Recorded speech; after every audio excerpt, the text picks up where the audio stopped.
Meus amigos, meus irmãos, sejam todos bem-vindos a mais uma edição do Evangelho no Lar, promovido pelo Grupo Espírita Garimpeiros da Luz, aqui em Natal, Rio Grande do Norte. É sempre com muita alegria que aqui comparecemos para esse nosso encontro, o encontro da família com Jesus, um momento ímpar em nossas vidas, porque nós destinamos um dia, um horário para refletirmos em torno do Evangelho do Cristo. Um momento em que nós podemos parar nesse corre-corre da vida cotidiana para ficarmos por alguns minutos centralizados nessa conexão com as esferas do bem do universo, em torno dos ensinamentos de Cristo. Nunca a humanidade precisou tanto do Evangelho de Jesus, precisou tanto do amor incondicional que Ele nos oferta.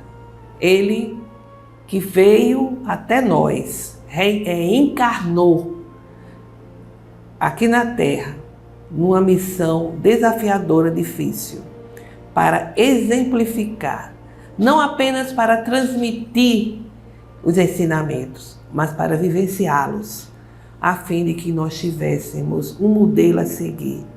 Por isso, nós espíritas o consideramos modelo e guia da humanidade. Não vamos esquecer o recipiente com a água, essa água é fluidificada durante a reunião pelos guias espirituais e no final nós devemos ingeri-la com muita fé, com respeito, com muito fervor, para que ela produza os efeitos necessários em cada um de nós. Então, vamos dar início com a nossa leitura preparatória, é o livro Pão Nosso, ditado pelo Espírito Emmanuel a Chico Xavier. Hoje nós teremos a leitura 146.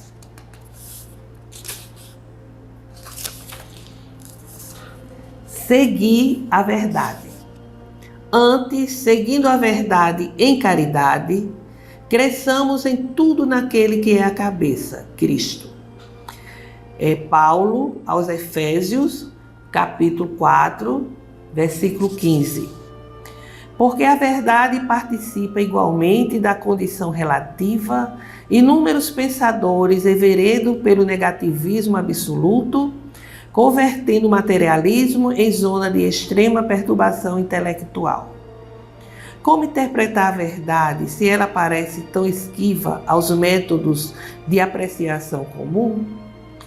Alardeando superioridade, o cientista oficioso assevera que o real não vai além das formas organizadas à maneira do fanático que só admite revelação divina no ciclo dos dogmas que abraça. Paulo, no entanto, oferece indicação proveitosa aos que desejam penetrar o domínio do mais alto conhecimento. É necessário seguir a verdade em caridade, sem o propósito de encarcerá-la na gaiola da definição limitada. Convertamos em amor os ensinamentos nobres recebidos. Verdade somada com caridade apresenta o progresso espiritual por resultante do esforço. Sem que atendamos a semelhante imperativo, seremos surpreendidos por vigorosos obstáculos no caminho da sublimação. Necessitamos crescer em tudo que a experiência nos ofereça de útil e belo para a eternidade com Cristo, mas não conseguiremos a realização sem transformarmos diariamente a pequena parcela de verdade possuída por nós em amor semelhantes. A compreensão pela realidade, tanto como a realidade, pede compreensão. Sejamos, pois, verdadeiros, mas sejamos bons. Uma reflexão que Paulo faz acerca das palavras do Cristo, em que nós devemos seguir a verdade, né? Mas tendo cuidado para que não mergulhemos na verdade absoluta do ponto de vista do materialismo, né? Ele oferece, Paulo aqui na sua reflexão, né, que ele faz aos Efésios, ele oferece indicação proveitosa aos que desejam penetrar o domínio do mais alto conhecimento. E não esqueçamos que é necessário seguir a verdade em caridade, sem o propósito de encarcerar a verdade na gaiola da definição limitada, restrita, né?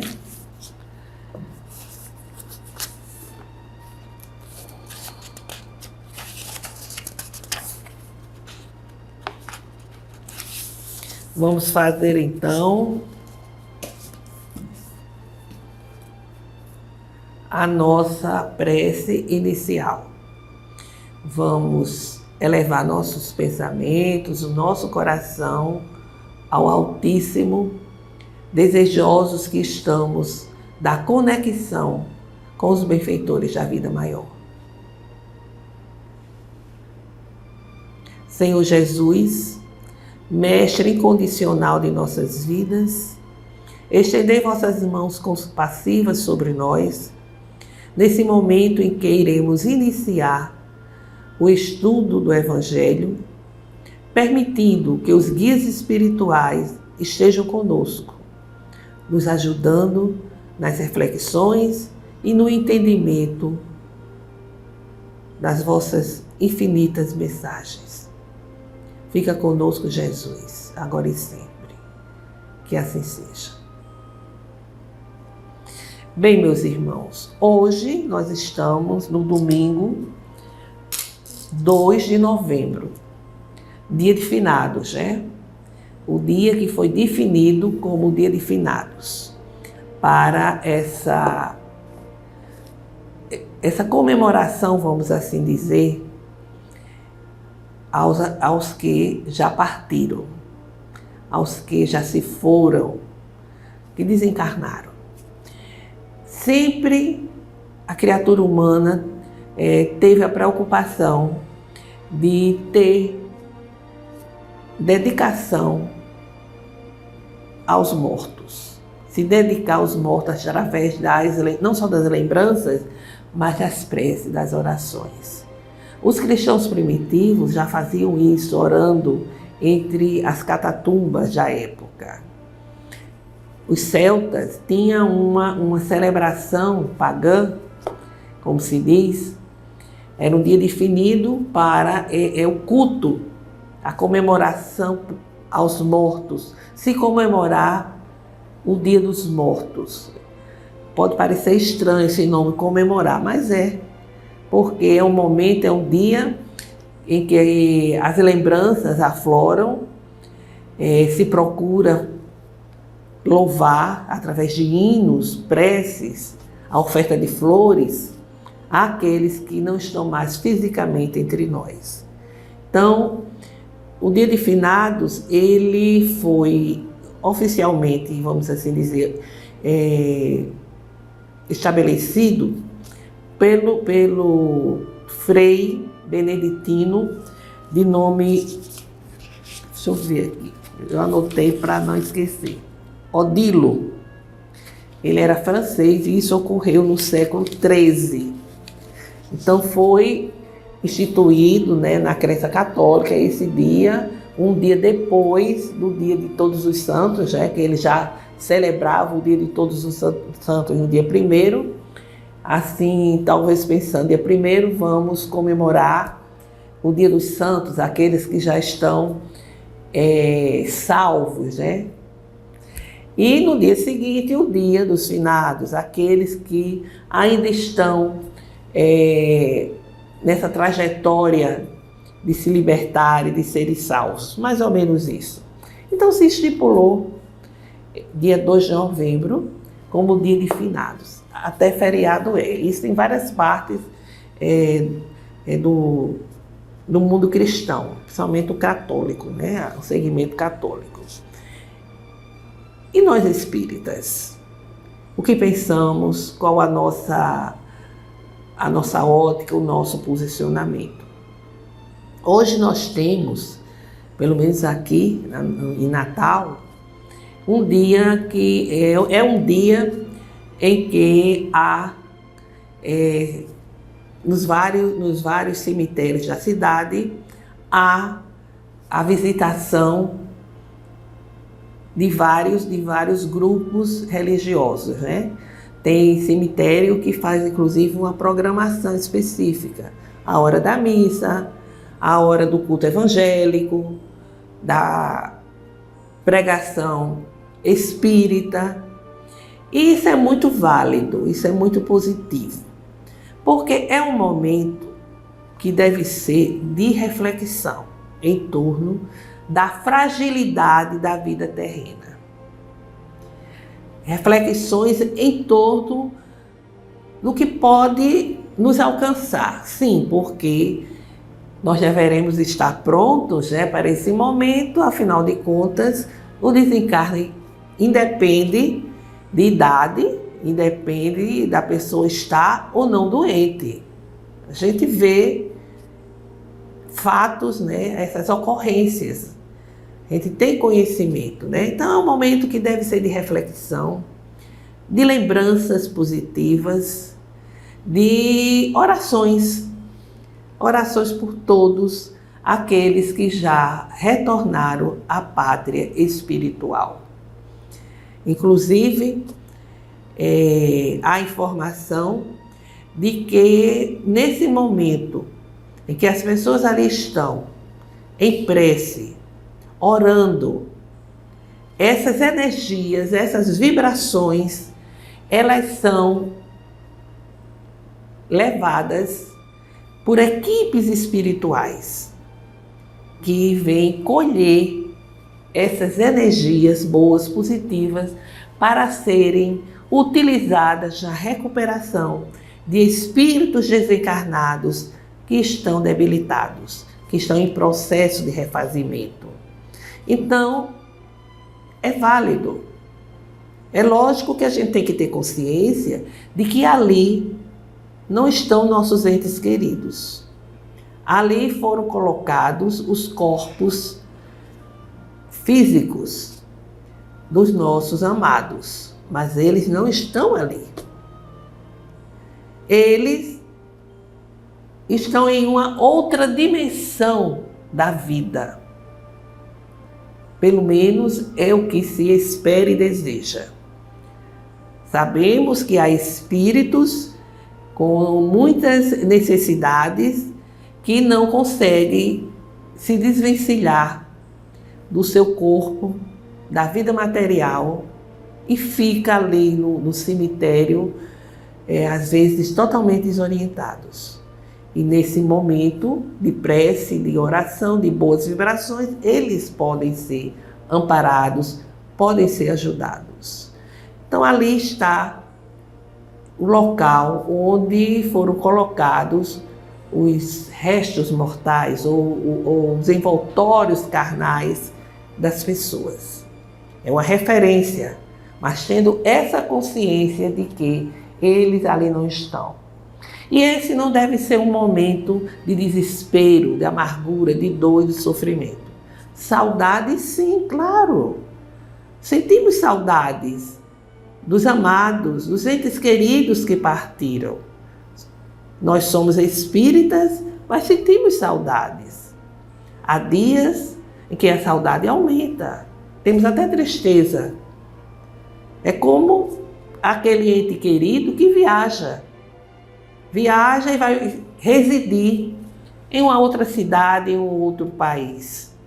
A gente não sente saudade? A gente fica triste que gostaria de estar ao lado, fisicamente falando? Afinal, nós estamos ainda no corpo físico. E existe uma necessidade do contato, né? O contato físico, a presença, principalmente naqueles momentos em que nos sentimos sós, em que nos sentimos assim, com aquele desejo, aquela necessidade de estarmos acolhidos pelos braços daquela pessoa querida, daquele familiar. Vibratoriamente, mentalmente, podemos fazer essa conexão, mas nem sempre isso nos é possível, nem sempre temos condição desse tipo de conexão. Mas o que é a morte? A gente pode se perguntar. Eu tinha uma prima que dizia, por que a morte existe? É tão bom viver. Ela desencarnou com quase 90 anos. Eu vou ficar com tanta saudade dos meus filhos, dos meus netos. Ela não tinha, assim, uma formação espírita. Ela era muito católica, muito fervorosa e não tinha essas orientações que o espírita, pelo menos, deveria ter. E ela, quando foi envelhecendo, ficou com a saúde frágil, e ela dizia isso, que não queria morrer porque não queria ficar longe dos filhos, principalmente dos netos, né? Mas temos que ter essa consciência de que a morte ela é apenas uma mudança de estado. É um processo pelo qual o espírito deixa o envoltório carnal, o corpo físico e prossegue em sua jornada. Ela não significa o término da vida, nem o aniquilamento do ser. É apenas, como já afirmamos, a passagem. A passagem de libertação do espírito que passa, assim, a ter uma trajetória em uma outra dimensão, no mundo espiritual. Sabemos que o cessar da vida orgânica, o desligamento dos liames que prendem o espírito ao corpo físico, ele é procedido por equipes socorristas especializadas nesse processo, que eles vêm dar assistência, eles são espíritos abnegados e preparados para essa tarefa, e eles vêm exatamente para fazer o desligamento, né? Nós sabemos que nós somos uma tríade: espírito, perispírito e corpo físico. O perispírito é um envoltório semimaterial, uma condensação do fluido cósmico universal, que vai permitir a ligação da inteligência do espírito com o corpo físico. Isso ocorre através dos centros de força, ou chakras, como os hindus denominam, né? Então nós temos, só a título de informação, o coronário, o centro de força coronário, o cerebral, o laríngeo, o cardíaco, o esplênico, o gástrico e o genésio. Eles regem a atividade funcional dos órgãos da fisiologia do corpo humano e com funcionalidade também no corpo perispiritual.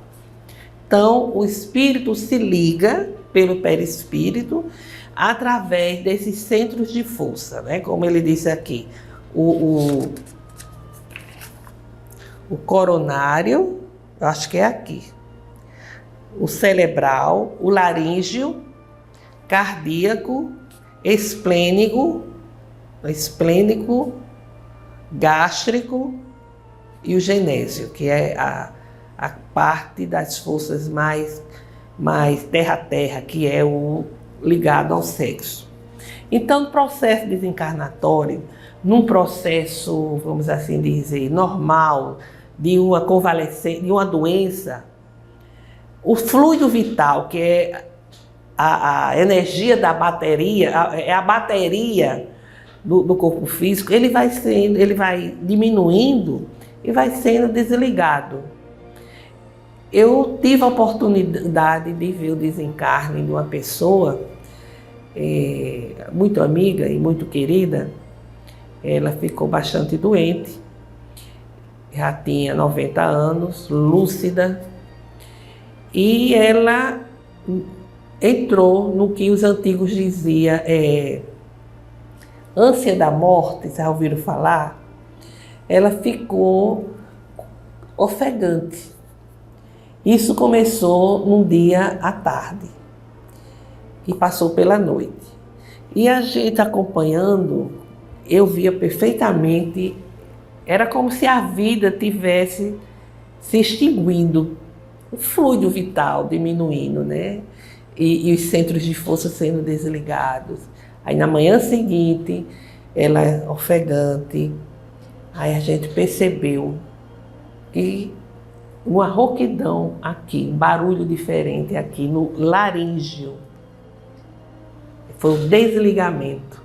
Quando parou, ela abriu os olhos e a gente viu que ela tinha desencarnado. Quer dizer, uma coisa incrível. No livro Obreiros da Vida Eterna, André Luiz, ele relata vários tipos de desencarne. Desde o desencarne daquele que está no leito de hospital e os espíritos não conseguem fazer o desligamento, porque quando ele vai sendo desligado, os laços vão se afrouxando, ele via o plano espiritual e via alguns inimigos seus. Aí voltava desesperado, um sofrimento horrível. Ele se debatia no corpo físico.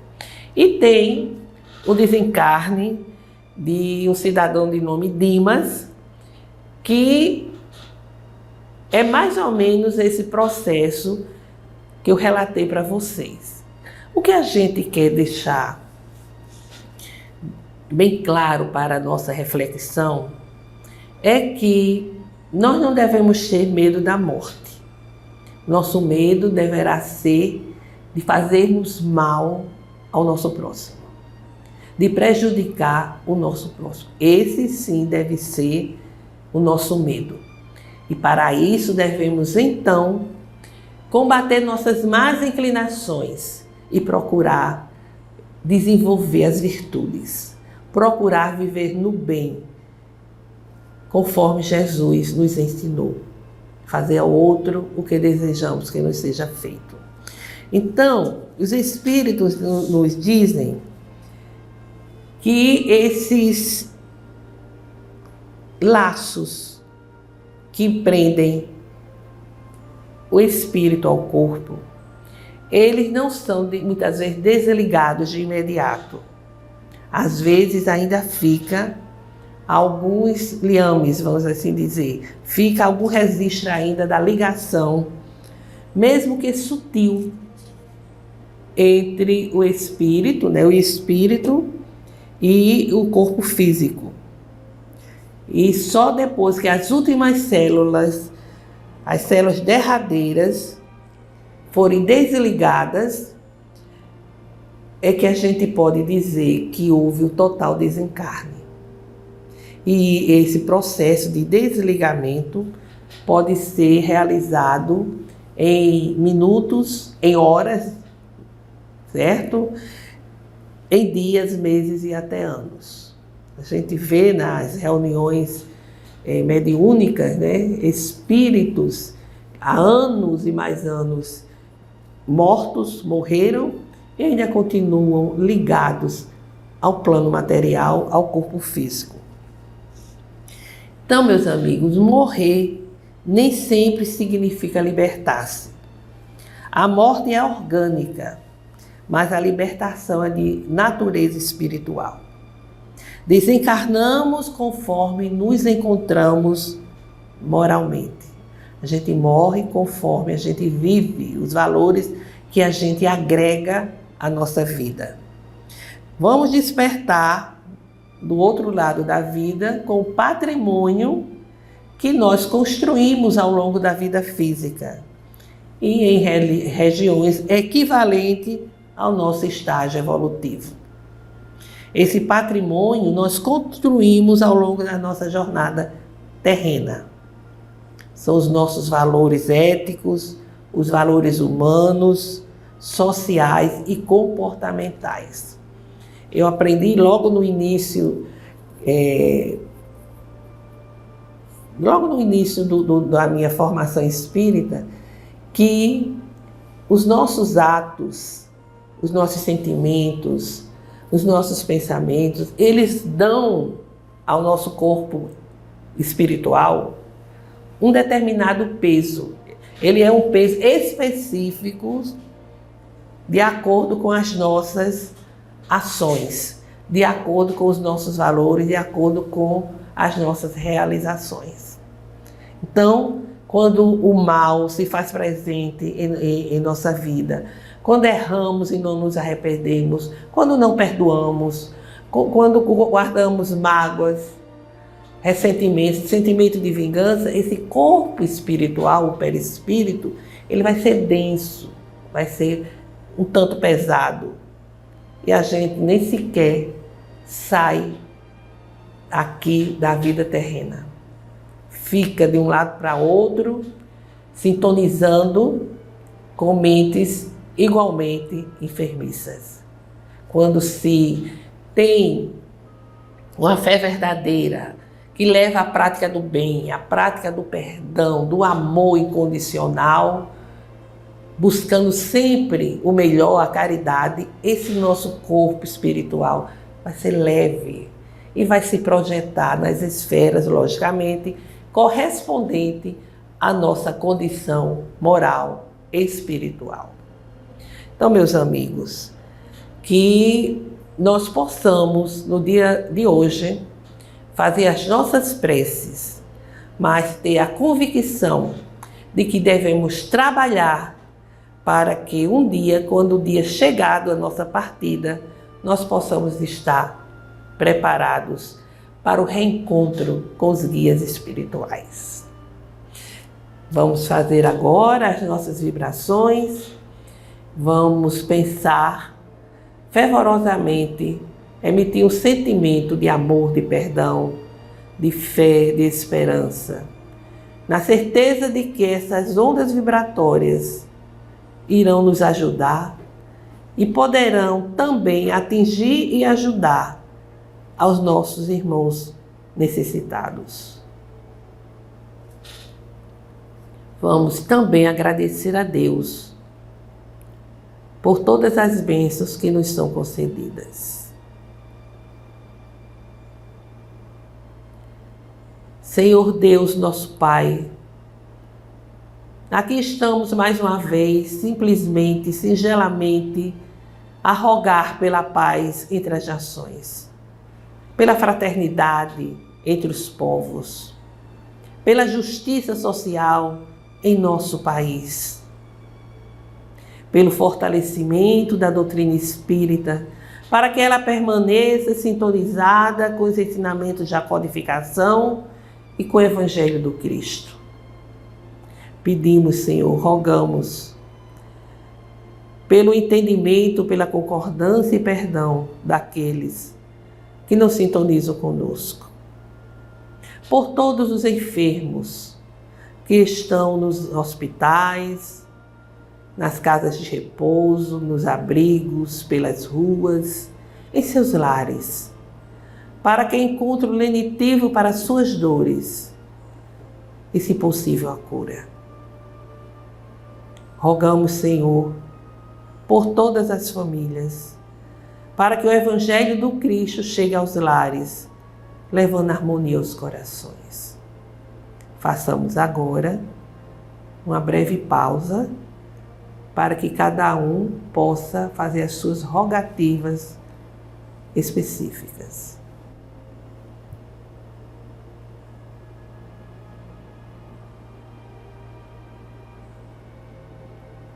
Recebei, Senhor meu Deus, as nossas rogativas. Derramai vossa graça sobre todos nós, para que nossas forças sejam renovadas, para que a fé e a esperança nos impulsione a permanecer na nossa trajetória terrena, na busca da nossa reforma íntima.